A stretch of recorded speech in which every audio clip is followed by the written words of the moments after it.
Hi, JJ Lee here, and I'm a memoirist and an essayist, and I teach nonfiction at the Writer Studio at Simon Fraser University.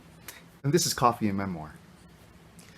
I've been thinking a lot about voice lately because I'm teaching at the Federation of BC Writers a special session or mini summit around the topic of nonfiction.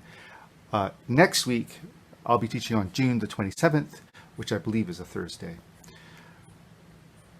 The idea of voicing in memoir especially can seem strange because often, first of all, and I've explained this in an earlier video, the memoirist often doesn't see themselves as a character, their earlier version of the self as a main character, a literary subject.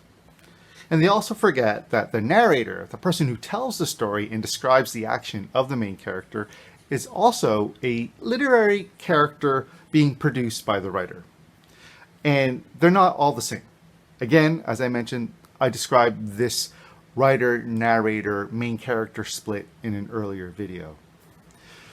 But what I really want to address is the importance of voice. And what I coach and what I'm going to teach are three, maybe four major concepts. We'll find out if it's four later. One important concept I like to teach is that the voice is an extension of the project, the story you're going to tell. I'm not talking about a formal voice that is some sort of stylistic register of who you are, and in all cases, you will be recognized by this voice, though that can happen.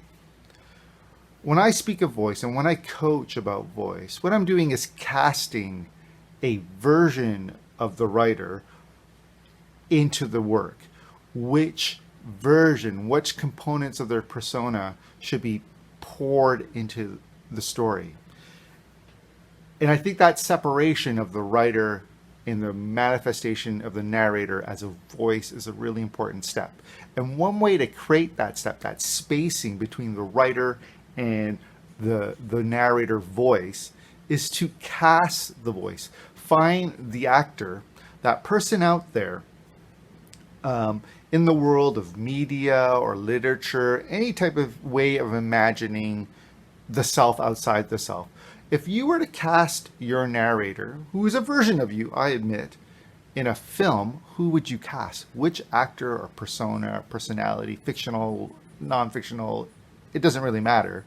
Who would you put in the role of playing you? This is a way of loosening the voicing, right? To find a particular nuance or lean into your voice that's not just 100% you, but rather a portion of you. So you're right, it's not 100% you, it's less than you, it's a portion of you, but that is specific to the project, that is adequate to the project. I think it's really important because it leads to the second thing. That voice, once you've nailed it, can be very simple. I think the second idea is to think of the voice as a hammer and chisel. And I've taught this in my class before. A hammer and chisel. Michelangelo was able to carve David with more or less a hammer and chisel. And so this idea of creating a voice that is simple enough, durable enough, that can be sustainable throughout the whole work from the beginning to the finish is a really important idea. And so I really encourage you to think of your voice as a simple object, not an overly complex one, no particularly fancy device, but one that's durable and sustainable, a voice that you can hold, much like a singer. You don't want to sort of stray in your main voice into an area that you can't hold for a certain number of bars or that can hurt your throat, right? So that's a way of looking at voice.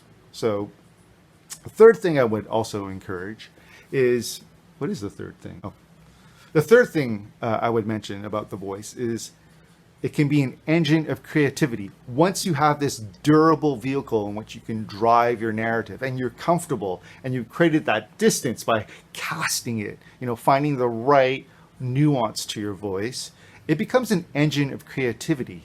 That voice can actually take over the storytelling, which leads me to my fourth and final point for today.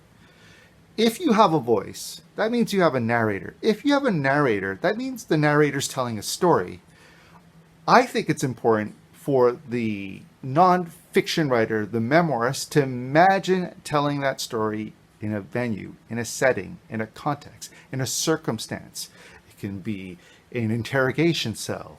It can be in a restaurant where your story pays for your lunch. Everyone's gathered there to hear your story, and they've decided to buy you lunch so they can hear how the wedding went. That kind of setting doesn't have to be a formal one. It can also manifest as the single person play, the one person play, where you imagine an empty stage and you're addressing an audience in the dark. It doesn't quite matter. What matters is that you anchor and give a reality to this narrator that isn't just de facto, quote unquote, you. Okay? It's not you. It's a construct. And once you begin to master that, to get a sense of the voice of the narrator as a construct, you'll be able to create, a really unique and exciting version of yourself, one that you can actually have fun with, where you're not worried about the verisimilitude to how it represents your face, but rather a persona or a character that you wish to project that serves the project. Think about it. Cast your voice.